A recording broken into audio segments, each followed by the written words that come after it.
Merci de suivre votre radio de proximité Zik FM. Bienvenue dans votre émission Interface qui passe tous les dimanches de 11h à 12h sur votre radio de proximité Zik FM. Alors aujourd'hui, ce dimanche, comme invité, Monsieur le ministre Dr Mabouba Diagne, ministre de l'Agriculture, de la Souveraineté Alimentaire et de l'Élevage.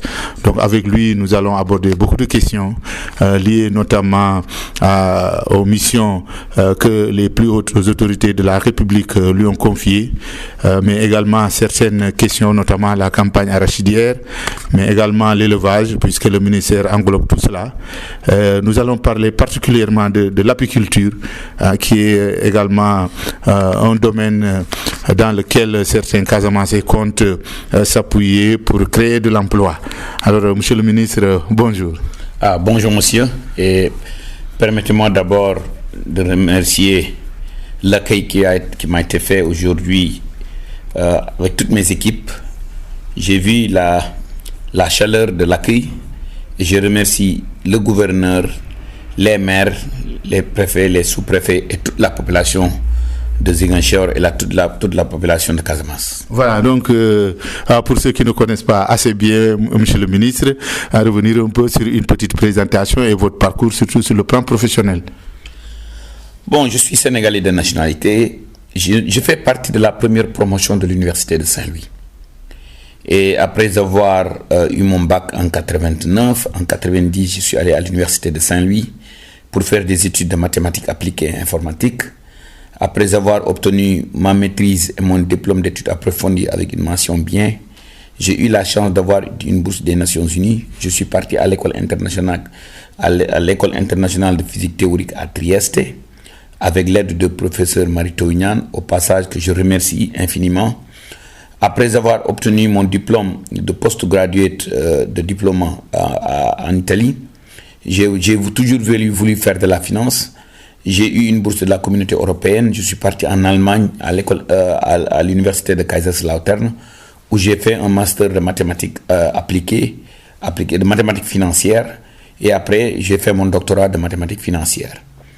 Et j'ai soutenu mon doctorat en 2002.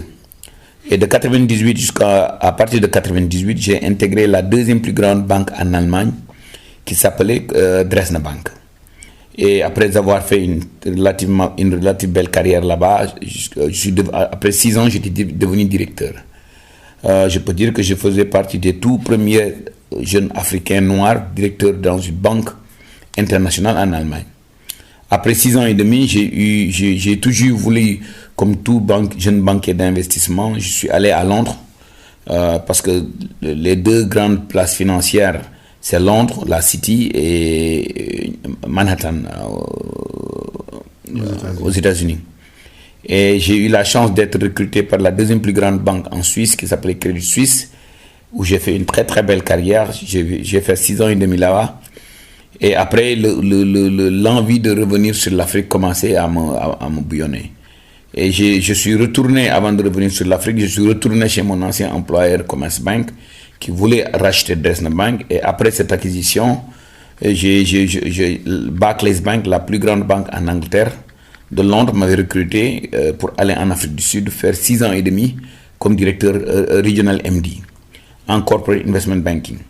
Après 6 ans et demi, je commençais à vouloir tourner sur l'Afrique de l'Ouest et il fallait que je change de carrière pour quitter la banque d'investissement pour aller vers la banque de développement. Raison pour laquelle j'ai intégré la Trade and Development Bank qui était basée à Nairobi. J'ai fait une très belle carrière là-bas, quasiment sur 8 ans, donc 4 ans à Nairobi. Et après 4 ans, le conseil d'administration m'a demandé d'aller à l'île Maurice pour gérer 9 pays, les pays de l'océan Indien et les pays francophones et lusophones du COMESA. C'est après la 4e année que son Excellence le Président de la République Macky Sall et Amadou Hott m'ont appelé et m'ont demandé si je voulais revenir sur l'Afrique de l'Ouest et être le vice-président finance de la Banque d'investissement et de développement de la CEDEAO.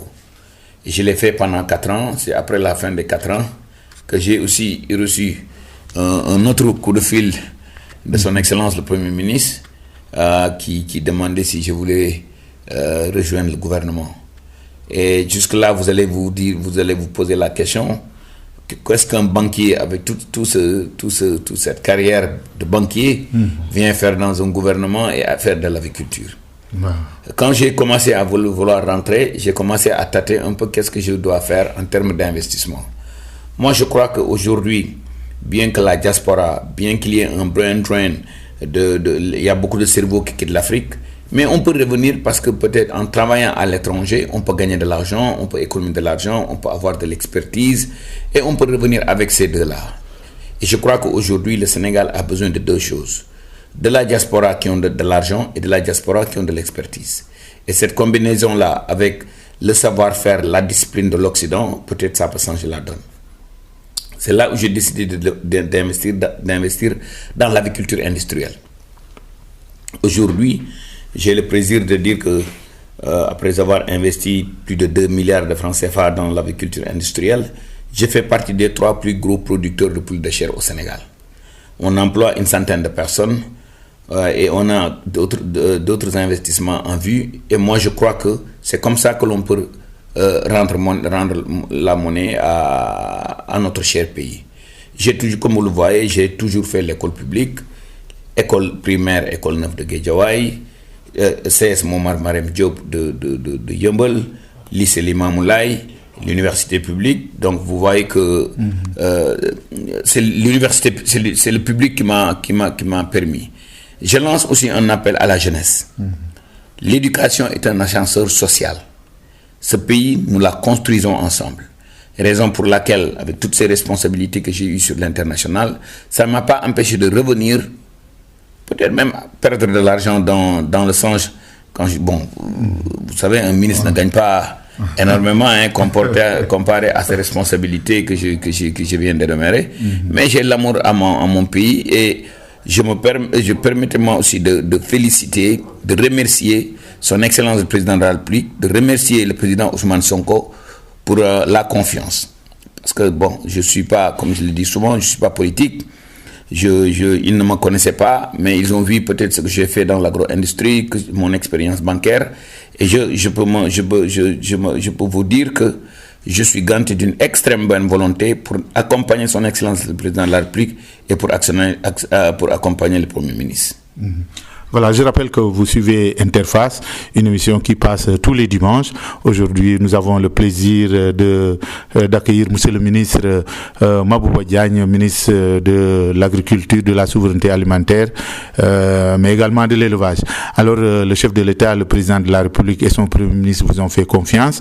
Et en tant que ministre, on vous a confié beaucoup de missions puisque le Sénégal veut passer par l'agriculture pour se développer. La mission est énorme. J'espère que vous mesurez la lourdeur de la tâche.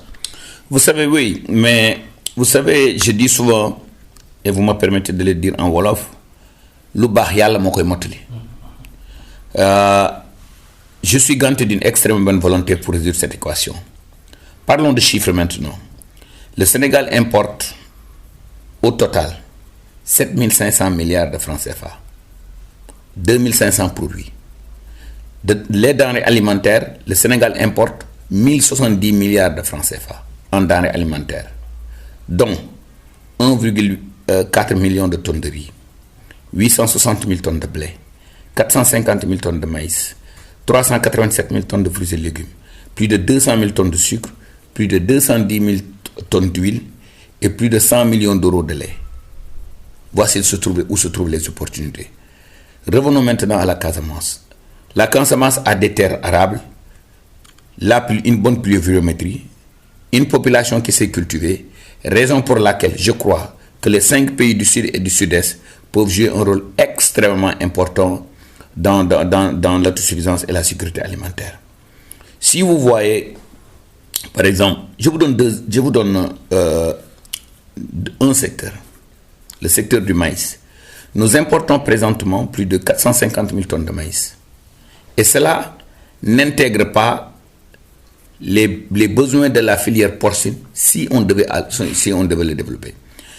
J'ai rencontré les producteurs de porc.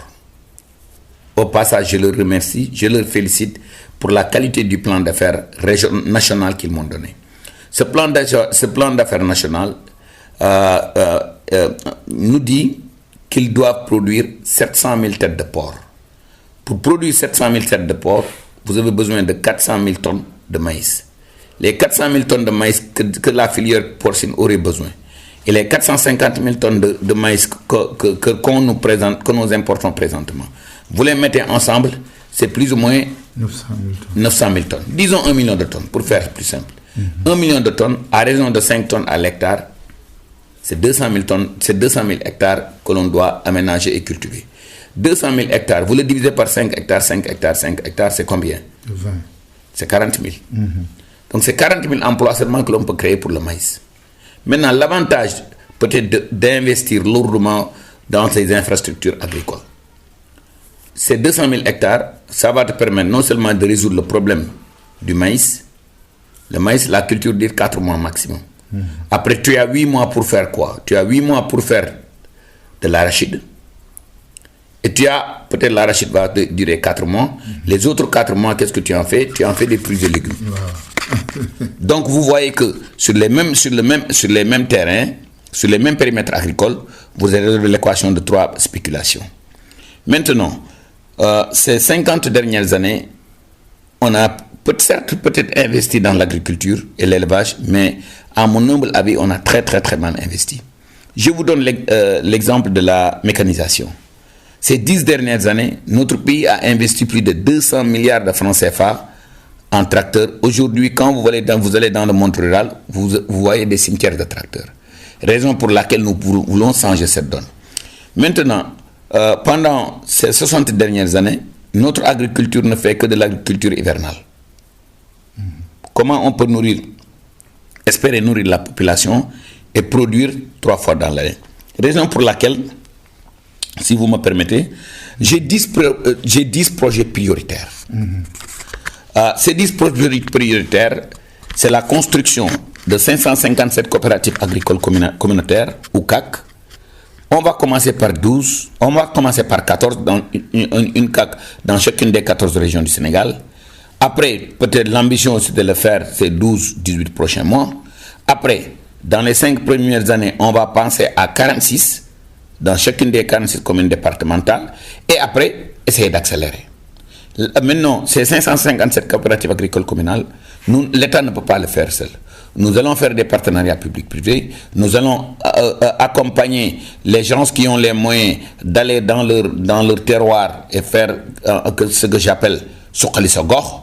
Et au passage, nous remercions déjà 3 personnes qui ont relativement réussi dans leur vie. Il s'agit de Dame Diane de Djurbel, il s'agit de Yirim Sow, il s'agit de M. Pierre Atepa Goudiaby, il s'agit de Mbaye MG, qui se sont déjà manifestés pour soutenir le gouvernement et faire des partenariats publics-privés et aller dans leur village natal, dans leur commune de naissance pour faire des coopératives agricoles communautaires. Maintenant, ça peut-être c'est pour nourrir la population, mais il y a aussi les besoins de l'industrie.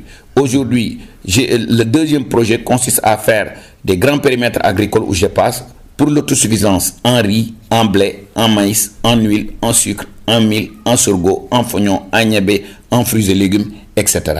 Et ça, ce sont les fermes commerciales que nous voyons. Ce que je disais, les 557 coopératives agricoles communautaires, c'est pour tirer l'agriculture familiale, moderniser l'agriculture familiale, faire de telle sorte qu'il soit une agriculture de précision, avec une maîtrise de l'eau, avec des agriculteurs bien formés. Le troisième projet consiste à la construction de 300 000 tonnes d'hangars de stockage. Aujourd'hui, nous perdons jusqu'à 30% de notre production de légumes à cause de défaut de stockage. Raison pour laquelle ce projet-là est relativement important. Les projets d'élevage et de transformation, pour avoir une autosuffisance en viande rouge, en viande blanche et lait, en œufs à couver, parce qu'aujourd'hui, comme vous le voyez, pour faire des poussins, il faut des œufs à couver. Il y a aussi la construction des abattoirs. Maintenant, le 5e projet consiste c'est de moderniser l'ISRA et faire des Agri-Innovation Hub. Ce sont des coopératives ce sont des fermes agroécologiques ultra modernes où nous formons l'agriculture de demain. Maintenant, le 6e projet, c'est le projet de mécanisation. pour développer ces 557 coopératives agricoles communales, on a besoin d'installer dans chaque commune ou dans chaque département ou dans chaque sous-préfecture un centre de mécanisation. Ce sera un Agri-Services Technical Center qui va aller au tracteur va venir, va faire le job, le paysan va payer une partie et l'État va payer la subvention. Il y a aussi les autoroutes agricoles. Vous imaginez aujourd'hui, vous prenez l'autoroute et la Touba, je donne un exemple. À droite, tu vois rien, à gauche, tu vois rien. Et pourtant, c'est à côté de la route, rien ne nous empêche de faire des forages, de faire des serres et de cultiver des légumes. Vous allez en Chine, j'ai accompagné son Excellence le Président de la République pour aller visiter la province de Shandong en Chine. Tu vois plus de 300-400 km, tu ne vois que des serres à gauche et à droite. Raison pour laquelle je crois qu'on pourrait augmenter, on pourrait booster l'autosuffisance alimentaire et la sécurité alimentaire avec les serres. Il y a aussi la campagne Green Agri. Aujourd'hui, quand vous allez dans les exploitations agricoles, si c'est irrigué, la première chose que les gens vont te dire, l'électricité est chère. Donc, il faut solariser. Donc, une exploitation agricole moderne doit avoir un forage, maîtrise de l'eau, doit avoir un bassin, doit avoir de l'énergie solaire. Maintenant, l'avantage de l'énergie solaire, une fois, imaginez par exemple que l'on mette 400 mégawatts d'énergie solaire, il y a un crédit carbone que l'on peut aller commercialiser, créer un fonds agricole dans l'objectif de booster le financement du secteur agricole. Le 10e projet, ce sont des usines d'engrais. Le Sénégal a des phosphates, le Sénégal a des abattoirs, le Sénégal a des abattoirs volailles comme bovines.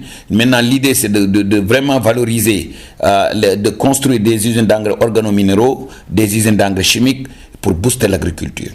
Un agriculteur africain utilise en moyenne 17 kg d'engrais par hectare, contre 120 kg d'engrais par hectare dans les autres pays.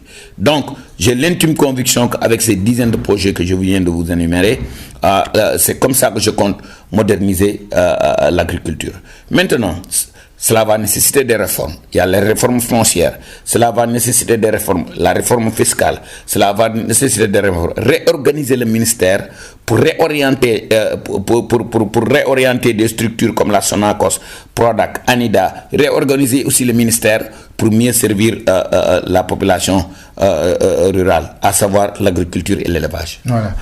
mbokk yi ma fàttali yéen a ngi déglu seen émission interface muy émission buy jàll dimanche bu nekk 11h jàpp midi tey daal ñu am mbégte di dalal monsieur le ministre Mabouba Diagne mi nga xam ne moo yor wàllum mbéy ak souveraineté alimentaire ak càmm gi. Alors monsieur le ministre gannaaw bu ñu la nuyoo monsieur le président de la République ak premier ministre Ousmane Sonko yow la ñuy wóolu dénk le secteur bi nga xam ne jàpp nañ ni buñ fa jaaree rek daal di am développement ci Sénégal. Alors buñ la ko dénkee nee nga génn nga 10 projets prioritaires ñu bëggoon nag nga baaxee auditeurs yi 10 projets yi nga xam ne jàpp nga buñ si sukkandikoo rek daañu développer Sénégal.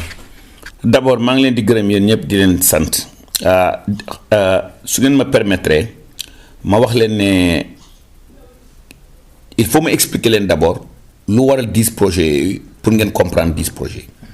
Sénégal mi ngi importer 1070 milliards de francs CFA te 1070 milliards de francs CFA de denrées alimentaires ñoo ngi importer 1,4 million de tonnes de riz, ñoo ngi importer 860 000 tonnes de blé, ñoo ngi importer 450 000 tonnes de maïs, ñoo ngi importer 347 000 tonnes de fruits et légumes, ñoo ngi importer plus de 210 000 tonnes de sucre, ñoo ngi importer plus de 200 000 tonnes d'huile, ñoo ngi importer plus de 100 millions d'euros de lait bi ko expert xayma ça avoisine les 300 millions de litres. Léegi nag projet yi 10 projets ñooy résumer sama stratégie boobu soo xoolee mi ngi nekk premier projet bi mi ngi nekk la construction de 557 coopératives agricoles communautaires. Ce coopérative agricole communautaire soo ko pour ma xaymaal la ko pour ma misaalal la ko da ngay ñëw ci benn par exemple benn département nga jël fa par exemple 200 hectares def fa ñeenti forage def fa benn bassin def fa ay pivot def fa ay goutte à goutte def fa ay serre def fa énergie solaire daal di jël ña fa dëkk nee ñoo leen bay loolu mooy lan dañuy bay noor ak nawet loolu mooy lan su nawet jotee nga bàyyi taw bi ñëw su taw bi manqué nga taal mu tàkk su ko defee gàncax gi du manqué mukk ndox te ñuy bay noor ak nawet xam nga loolu soo ko defee rek coopérative agricole communautaire boobu fu mu nekk commune bu anoor ya mu nekk coopérative day dundal la ña fa nekk su desee nga yóbbu ko ci département bi su commune yi ci département bi yëpp defee noonu xam nga département bi kon mën na dundal boppam ba am surplus su département bi amee surplus nga yóbbu ko ci région bi su ñëpp defee noonu dana dem ba des ba ñuy mën a dundal suñu bopp di exporter léegi loolu mën naa ne mooy liy dundal njaboot gi mais aussi xam nga dund bi denrées alimentaires yi du li nit ñi soxla rek industriels yi dañoo soxla la par exemple dama la jox lu mel ni mboq xam nga mboq ñoo ngi ciy importé fi mu nekk nii 450 000 tonnes de maïs te 450 000 tonnes de maïs yooyu bokkul ak li nga xam ne ñii yar mbaam loolu lañ soxla. ñii yar mbaam au passage maa ngi remercier bu baax suñu mbokk catholique yi ak suñu mbokk yooyu di yar mbaam yi bi ma leen sasee ne leen na ngeen ma defaral seen plan d'affaires stratégie régionale bi def nañ ko mais biñ ko xaymaa 700 000 porcs mbaam moom lañ soxla pour Sénégal am autosuffisance en viande de porc mais aussi saisir opportunité yi nga xam ne nii day exporter mbaam bi Guinée-Bissau exporter mbaam bi Cap-Vert 700 000 mbaam yooyu soo ko bu leen bëggee produire presque 400 000 tonnes la 400 000 tonnes soo ko yokkee 450 000 tonnes yi presque mooy 1 million de tonnes. 1 million de tonnes pour nga produire ko à raison de 5 tonnes à l'hectare presque 200 000 hectares la mais 200 000 hectares yooyu la bonne nouvelle mooy lan soo bayee ñeenti weer mboq mi am nga juróom-ñetti weer yoo xam ne nii mën nga caa bay gerte mën ngaa caa bay lu jum. donc loolu moo lay wan ne njortu naa ne investissement yi ñu war a def. si investissement yi nga xam ne ni Sénégal def na ko ci tëli su ko defee investissement yu mel noonu su ko defee ci agriculture bi ak élevage bi non seulement on va créer beaucoup d'emplois pour la jeunesse et les femmes et on va aussi avoir une autosuffisance alimentaire deuxième kii bi deuxième projet bi moom mooy les grands périmètres agricoles xam nga tey ji industriels yi li ñu soxla li ma la ko waxee par exemple ceeb beeg dëwlin beeg huile beeg suukar beeg mil beeg sorgho beeg foñon beeg ñebbe beeg fruits et légumes yi donc loolu soo demee ci dëkk yi dañ ko industrialiser. donc rien n'empêche nga Sénégal aussi commencer roy ci dëkk yooyu def des grands périmètres des grands périmètres agricoles. troisième bi Sénégal actuellement presque mën naa ne autosuffisant nañ en oignon autosuffisant nañ en pomme de terre autosuffisant nañ en carotte. mais problème bi li tax tey jii ñoo ngi perte presque 30% de notre production lu tax parce que amuñu ay hangars frigorifiques. raison pour laquelle dañu bëgg def benn projet partenariat public privé pour construire 200 000 tonnes ba 300 000 tonnes d'hangars de stockage loolu mooy troisième projet bi. quatrième projet bi moom mooy projet élevage ak transformation mooy autosuffisance en viande rouge. autosuffisance en viande blanche, lait, œufs à couver et aussi construction d'abattoirs. Cinquième projet bi ISRA. xam nga ISRA dafa nekk centre de recherche bu extrêmement important. parce que li tax centre de recherche bi important li gën a sooxeel agriculture Sénégal mooy li nga xam ne nii amatuñu autosuffisance en semences certifiées. ISRA dañ ko bëgg a créer ay 8 innovation hub te loolu mooy nekk 8 pôles yi nga xam ne dañoo nekk dans le référentiel de 2050 innovation hub boobu moom mooy dañu bëgg a def mu nekk ay fermes yu moderne nga xam ne dañ ciy former l'agriculture de demain. dañ ciy former agriculture yi ba nga xam ne nii agriculture de précision la ñuy def agriculture bu moderne la ñuy def loolu mooy agri innovation hub yi léegi ci loolu demee centre de mécanisation yi Sénégal soo xoolee ces 10 dernières années le gouvernement a investi plus de 200 milliards de francs CFA tey ji soo demee ci àll bi li ngay gis si ay machines yu yàqu nga fay gis léegi nag gouvernement bi dafa bëgg a changer doxalin def des partenariats public privé ñëw ci communes yi installer ay jeunes installer secteur privé bi ñoom ñuy da nga naan allo tracteur rek allo tracteur ñoo defal la liggéey bi su ko defee léegi paysan bi day fay tuuti gouvernement bi fay subvention bi foofu loolu ci suñu projet de mécanisation bi lañ bokk. 7e projet bi mooy les autoroutes agricoles tey jii soo jógee fii di dem Touba par exemple da ngay gis tali bi à gauche dara du fa nekk à droite dara du fa nekk bi ñu demee Chandong bi ma ànd ak son excellence président de la République ñu dem Chandong bi ñu demee foofu 300 kilomètres 400 kilomètres ay serre ngay gis à droite et à gauche maintenant avantage bi loolu lan la non seulement dañuy créer emploi xale yi liggéey ji non seulement dañuy créer 1 hectare de serre pour produire jusqu'à 200 tonnes de légumes xam nga loolu déjà loolu suñu njëriñ la te aussi dafay mën a produire noor ak nawet pour ma wan la exemple avantage yu serre yi kaan yi da nga koy jënde tey jii 300 francs ba 3000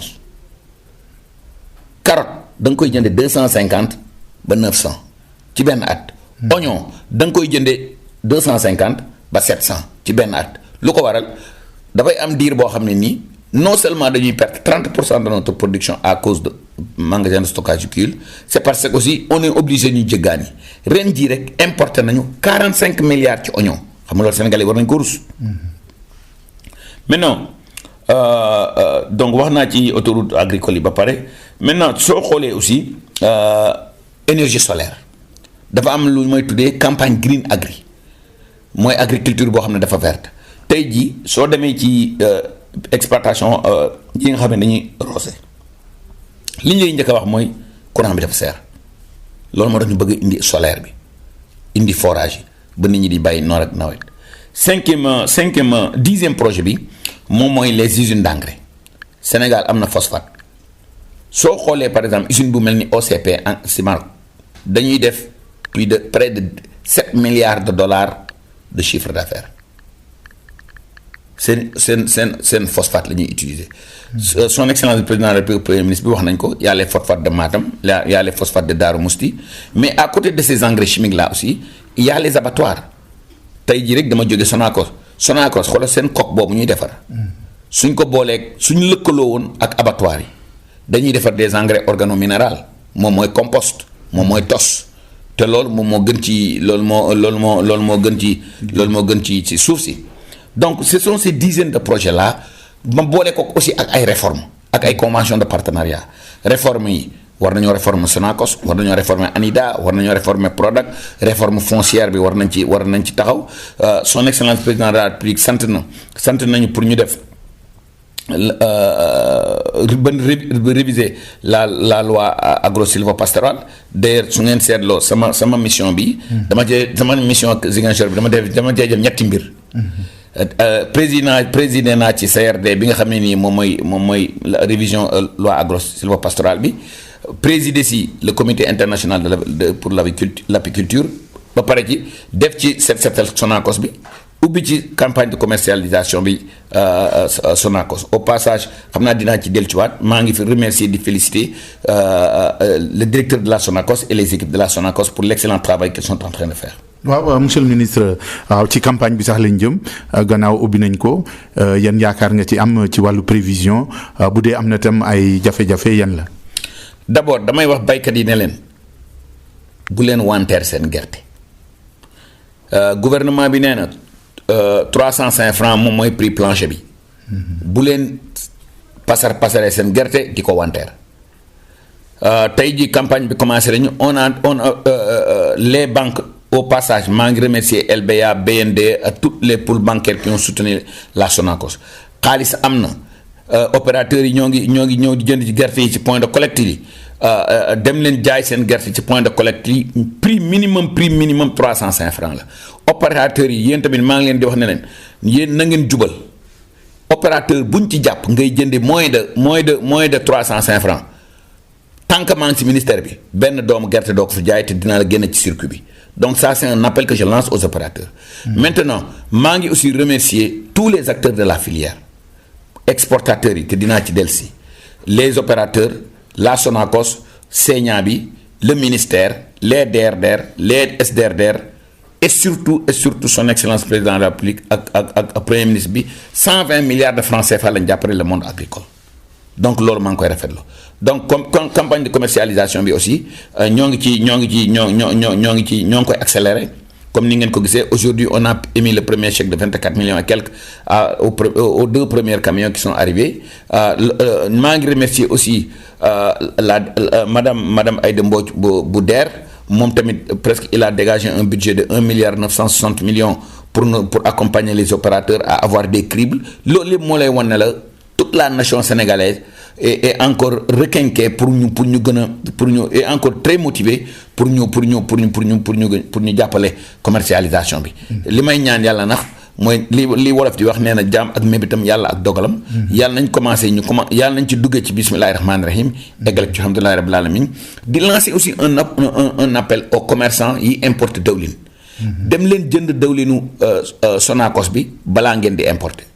te man dama yaakaar ne sax te dinaa ci waxtaan ak sama collègue ministère de l'industrie et du commerce balaa ñuy jox benn commerçant muy am DIPA pour dem jëli pour importer dawlin na dem jënd dawlinu Sonacos bi ba ñu jaay dawlinu Sonacos ba mu jeex tàkk jaay dawlinu Copéol ba mu jeex tàkk ñu door a importer. waaw comme ni ñuy defee avec l'oignon. comme ni ñuy defee ak l'oignon ak pomme de terre bi. voilà donc ba tey xam nga Ziguinchor Sonacos bu doxee rek boo dëkkee Ziguinchor da ngay sentir ni xëy am na. waaw loolu li koy firndeel xoolal fi mu nekk nii dañoo taal démarreur Sonacos rek 300 emplois déjà créé nañ ko. suñ demee ba mu nekk en vitesse de croisière ça va employer jusqu'à 500 personnes. 500 personnes mooy li ngeen di xam ne ñoom ñoo nekk ci usine bi mais loolu mooy emploi direct yi transporteur bi koy indi apprenti bi koy indi. tëli ba ñuy jaar dañuy dem ba ci yàgg ñu aw fenn jaar ci passion point de collecte bañ fay kiyee ñay yenu ñay taaraar loolu yëpp moo lay wan ne c'est toute une chaîne de valeur que la filière arachidière nourrit maintenant les exportateurs aussi maa ngi leen di gërëm di leen sant parce que bi ñu defee suñu réunion boobu interprofession bi dañu ne nañu jël 100 000 tonnes dégager ko pour semence yi 400 000 tonnes pour les huiliers lu des ñu jox exportateurs yi mais aussi je demande aussi à la Sonacos et aux usines boole leen exportateurs yi ci liggéey bi ndax ñuy dem jënd gerte di leen jaay pour ñoom tamit ñuy liggéeyloo seen i employés. waaw monsieur le ministre ba tey ci wàllu agriculture secteur apicole jàpp ngeen ni secteur la bi nga xam ne mun na indi une plus-value mu créer emploi foo leen bëgg a jaar ba loolu yëpp nekk une réalité. D'abord permettez-moi d'abord de féliciter l'ensemble de la région de Casamance pour l'exemplarité et la réussite du comité international d'apiculture bi ñu fi organisé. Gouverneur bi top job sous-préfet bi préfet yi maire yi conseil départemental bi population bi brio fantastique job. léegi nag balaa may pour ma wax la opportunité yi secteur apiculture bi le marché mondial du miel est un marché de 11 milliards de dollars. D'ici 2029 ça va être 14 milliards de dollars. Les Africains ne sont pas dedans. Aujourd'hui les 2 pays leaders Chine la ak Turquie pour créer 10 000 emplois rémunérés à 150 000 francs CFA par mois en milieu rural. Et pourtant du ñu dépassé suñ ko bëggee def affaire amateur 30 milliards suñ bëggee def lu sophistiqué 60 milliards maintenant ci taxal ma xaymal la ko benn riche mën na produire jusqu'à 20 kilogrammes de miel. Le prix moyen du kilo de miel ne peut pas être en dessous de 4 000 francs CFA. Pour gagner 150 000 francs par mois, il faut entre 37,5 et 40 riches. Disons 40 riches. L'investissement pour construire une riche est dans l'ordre de 60 000. loolu mooy riche yoo xam ne nii dañ ko def localement. mais su dee da nga bëgg a def ay riche yu moderne mu ànd ak abeille yeeg siir beeg lépp mais moderne top 150 000 francs. donc pour créer 40 riches yooyu donc mun naa ne su dee da nga bëgg a def lu local 30 milliards su dee da nga bëgg lu def sophistiqué 60 milliards et tu crées 10 000 emplois. Maintenant cette filière va pour ñu créer opportunité yooyu man dama gëm ne les 5 régions du sud et du sud-est ak forêt bi ni mu demee Casamance c'est une excellente opportunité pour la jeunesse maintenant li ciy gën a neex aussi ci apiculture bi mooy mën nga ko booleeg beneen activité mën naa ne sax apiculture bi soo ko defee ni nga ko war a defee ci say exploitation benn jour ngay liggéey par semaine donc ça c'est une opportunité maintenant li may lancer un appel aux acteurs mooy nañu organiser wu en région d'abord village commune sous-préfecture département région après ñu créer benn interprofession c'est-à-dire parce que interprofession boobu li muy indi day indi formalisation day indi formation te ñaar yooyu su amee rek te ngeen lëkkaloo nekk en coopérative rek financement bi daal day yomb mën naa dem DER mën naa dem LBA aujourd'hui les banques dañ leen war a éduquer sur le secteur j'ai demandé déjà aux acteurs de la filière apicole ñoom ñu dem organiser wu defaral ma benn stratégie nationale ni ko les éleveurs de porc defee ni ko les éleveurs coniculture bi defee mooy ñi defar lapin yi su ma jotee ci kii boobu damay woo su ma leen recevoir ba pare damay woo les banquiers il y a 30 institutions financières au Sénégal 30 banques au Sénégal imaginez benn banque bu la joxee 2 milliards xam nga 2 milliards ci benn banque bëriwul c'est 60 milliards mais loolu day fekk secteur apicole bi organisé wu je lance aussi aux maires de jouer le jeu en encadrant aussi les populations locales la même chose au gouverneur su ko defee ñun ñi ñëpp ñoo Sénégal ñun ñoo koy defar donc man loolu laa yaakaar ci secteur apicole bi. waaw Casamance affaire càmm muy élevage amu fi doole noonu parce que ñu bëri ñu fiy def sàmm dafa nekk un élevage un peu familial ndax mun nañu am yaakaar avec cette nouvelle vision ñu am nag un secteur élevage bu am doole bi nga xam ne dina jublu ci wàllu commercialisation.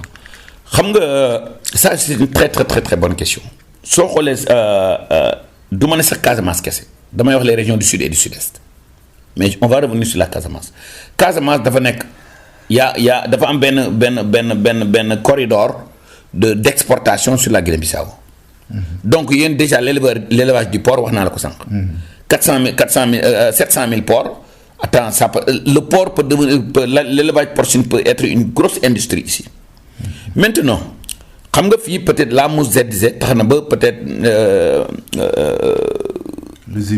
zébu yu kawe yi duñ fi mën mais y a la race ndaama qui résiste ici léegi imagine ñu commencé def ay fermes intégrées agroécologie nga xam ne da ngay boole élevage bi ak agriculture bi ak arboriculture bi man jàpp naa ne avec une amélioration du génétique au passage maa ngi remercier di féliciter les éleveurs de porc il y a une benn xale bu jigéen bu ma visité woon élevage porc il le fait très très très bien mais imaginez maintenant qu'on organise ces braves femmes casamançaises ces braves femmes de Ziguinchor autour des coopératives ils peuvent faire de très très très belles choses pour l'élevage. Voilà, je rappelle que vous suivez Interface, une émission qui passe tous les dimanches de 11h à 12h. Aujourd'hui, comme invité, monsieur le ministre de l'Agriculture, de la Souveraineté Alimentaire et de l'Élevage. Waaw dañu boole nag ñetti affaire souveraineté alimentaire xam nga am na ay Sénégalais des Sénégalais qui pensent toujours que souveraineté alimentaire c'est juste un slogan. Est-ce que avec le ministre Mabouba Diagne on peut espérer que ça soit une réalité? xam nga moi j'ai un background de mathématicien damay wax souvent que ne son excellence le président de la République ak premier ministre bi dañ ma jox benn équation boobu moom war a résoudre bi mooy chanson bi may chanter tout le temps 1,4 million de tonnes de riz 860 000 tonnes de blé 450 000 tonnes de maïs 800 et cetera loolu li tax 10 projets yooyu ma defar man njort naa ne mën na résoudre équation boobu. Maintenant, vous avez posé une question extrêmement importante du point de vue économique, mais du point de vue politique aussi. Tey jii imaginez ñu demoon Nations Unies Inde soxla benn poste Sénégal voté contre ministre des Affaires étrangères dellu Inde ne du ma jaayati ceeb Sénégal souveraineté amul. sécurité amul foofu la ñu toll. te on l'a vu Covid bi ñu nekkee Covid Inde dafa toog ne du ma jaay ceeb. xam nga sénégalais amul gouvernement bu mën a résister fii 2 mois yoo xam ne nii sénégalais amul ceeb amul. donc c'est devenu la gerte ak ceeb c'est devenu des denrées politiques raison pour laquelle il est extrêmement important que notre pays non seulement résoudre l'équation en produisant mais aussi résoudre l'équation en éduquant les Sénégalais à changer d'habitude alimentaire. Alors, beaucoup de Sénégalais disent que dans le secteur de l'agriculture, il y a beaucoup de financement, mais jusqu'à une époque récente, capté par des gens qui ne sont pas en réalité des agriculteurs. Est-ce qu'on peut espérer que cette fois-ci, on va prendre le taureau par les cornes pour que les investissements puissent aller réellement aux ayants droit? Gis ngeen li ñu def déjà ci engrais ren su ma juumul amul producteur bu wax amul paysan bu wax ne jotul engrais li ñu naan nag lu ñaaw góomu robaale mënoo koo faj ci benn yoon xam nga am na lu ñu ci wàññi bii passé waaw dinañ ci am lu ñu ci gën a wàññi mais engagement bi may jox Sénégalais yi mooy fii ak maximum 24 mois ku fiy dëngal di nga fi génn ça c'est un engagement solennel que je donne aux Sénégalais et que maa ngi remercier sama collègue ministre des forces armées ministre de l'intérieur et tout le gouvernement pour la solidarité gouvernementale bi ñuy def pour jàppale ma. waaw parce que ci nawet bi à chaque fois que qu'on passe DRDR parce que am na réunion bu ñu fay def tous les 10 jours dañu ne noo bàllee ñu on a une mission alors donc ça veut dire que y a un suivi très rapproché de la distribution des engrais. Bon d'abord dama lay wan xoolal fii lii gis nga lii benn WhatsApp groupe la boo xam ne nii. man ak DRDR yi la ak SDRDR yi. contact direct avec le ministre. contact direct avec le ministre. am na ñoo xam ne sax pour xoolal fii dinaa la wan leneen man ak waa ministère bi yëpp dañoo nekk ci benn WhatsApp groupe boo xam ne nii man lu xew à la minute laa ko yëg donc loolu moo lay wan ne je suis un ministre de proximité loolu la ñu son excellence président de la République bon loolu la premier ministre bi sant du ma ne nax tout est parfait nit nax amoo lu dul sa yéene. na ngeen ma baal on travaille plus de 17 heures par jour 7 jours sur 7 c'est pas tenable c'est tenable yàlla rek xam man damaa gëm ne lépp nit sooy def lu baax yàlla dala koy yombalal ni la koy yàlla yombalee mooy def lay jox xolu muñ parce que gis na sa yéene te loolu laa gëm. Voilà, monsieur le ministre, en français, revenir sur l'appel aux producteurs pour qu'ils ne bradent pas leur récolte. D'abord, je lance un appel à tous les producteurs.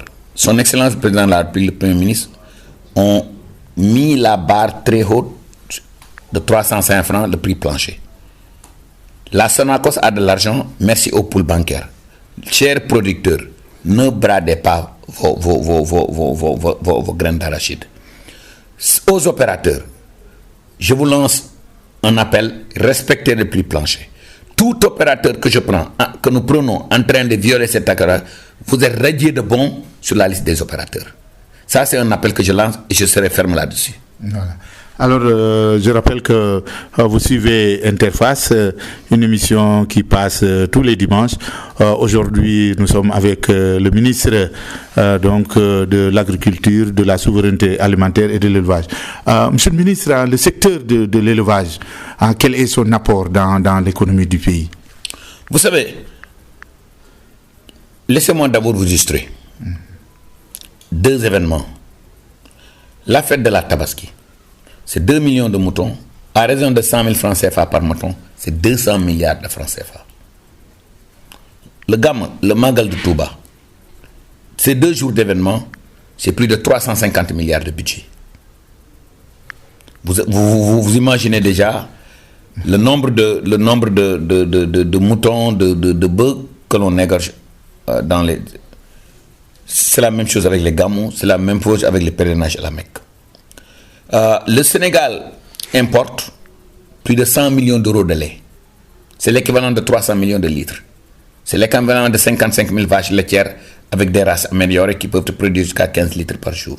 C'est l'équivalent de 20 000 hectares de culture d'ensilage. Au passage, je remercie infiniment nos amis Peul, nos amis éleveurs. Je remercie le pastoralisme parce que c'est grâce à eux que nous mangeons de la viande moins chère. C'est grâce à eux que nous mangeons, que nous buvons du lait caillé pur. Donc, je crois qu'aujourd'hui, sur les 557 communes du Sénégal, 525 sont des communes rurales. Et qui dit commune rurale, dit agriculture et élevage. Donc vous voyez que, et aujourd'hui, sur les 18 millions de Sénégalais, je peux vous garantir que sur ces 18 millions de Sénégalais, un bon nombre de ces familles-là pratiquent l'élevage et l'agriculture. Donc le Sénégal, l'élevage et l'agriculture, et sur l'élevage, ça fait partie des moteurs de croissance de notre économie.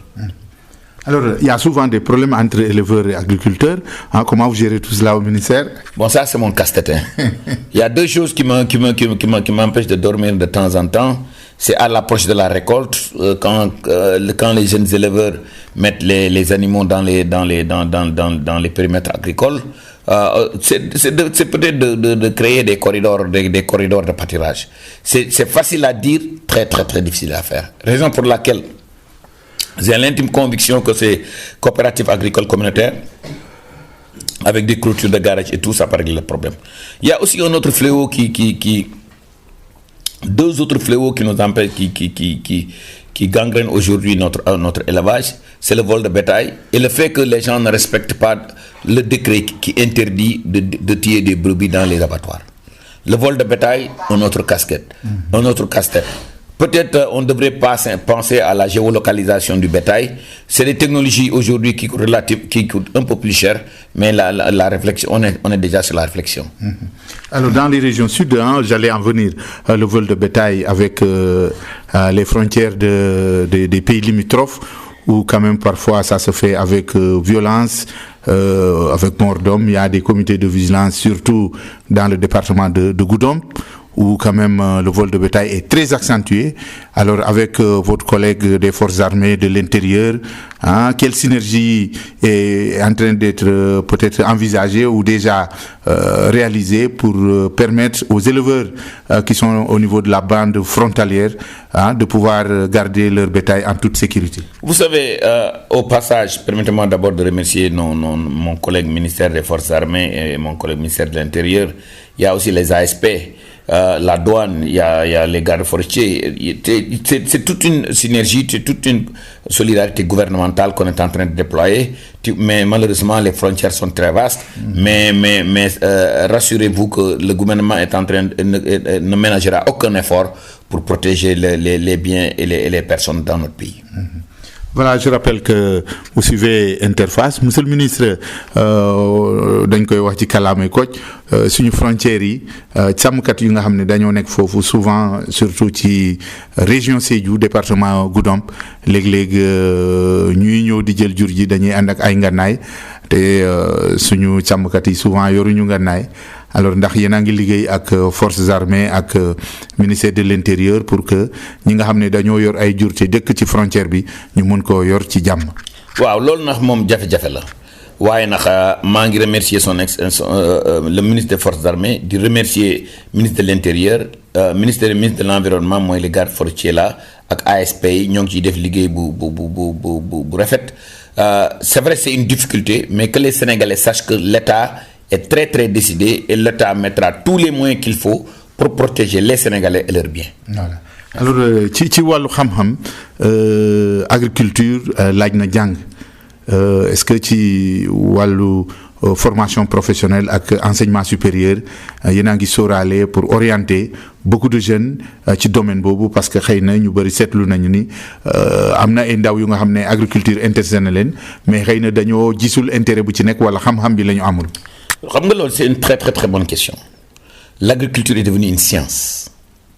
Aujourd'hui, vous allez en Chine, ils font 12,9 tonnes d'arachide à l'hectare. Au Sénégal, ils font 1 tonne à l'hectare. Peut-être même s'il y a sur certains périmètres irrigués, s'il arrive à faire 2 ou 3 saisons, maximum 3-4 tonnes à l'hectare. Loolu lan moo koy indi science. Loolu lan moo koy indi technologie.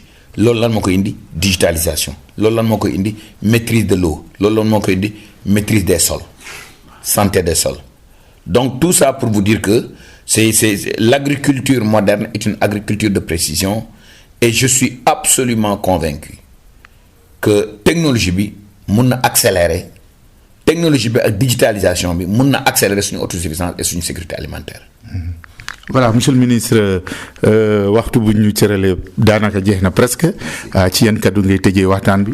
D'abord maa ngi remercier comme ni ma ko waxee toute la population de Casamance di remercier toute la population de Ziguinchor pour accueil bi ñu ma defar di lancer aussi un appel à la jeunesse dëkk bi ñun ñoo koy defar son excellence le président de la République ak premier ministre bi Ousmane Sonko ce sont les vrais leaders qu'il nous faut ganté d'une bonne volonté et que seen éthique ak seen intégré ak seen xarañ ak seen bëgg-bëggu dëkk bi tax na ba ils m'ont donné la chance à tous les Sénégalais et nous les ministres nous nous engageons à mouiller le maillot pour nourrir la population pour créer de l'emploi pour la jeunesse je vous remercie. waaw donc c'est par ces notes d'espoir monsieur le ministre ndax mun nga ñaan ndaw yi ñu des fii parce que dañoo constaté ni ñu bëree dañuy génn dëkk bi te souvent day indi phénomène bi nga xam noonu alors un appel à leur endroit.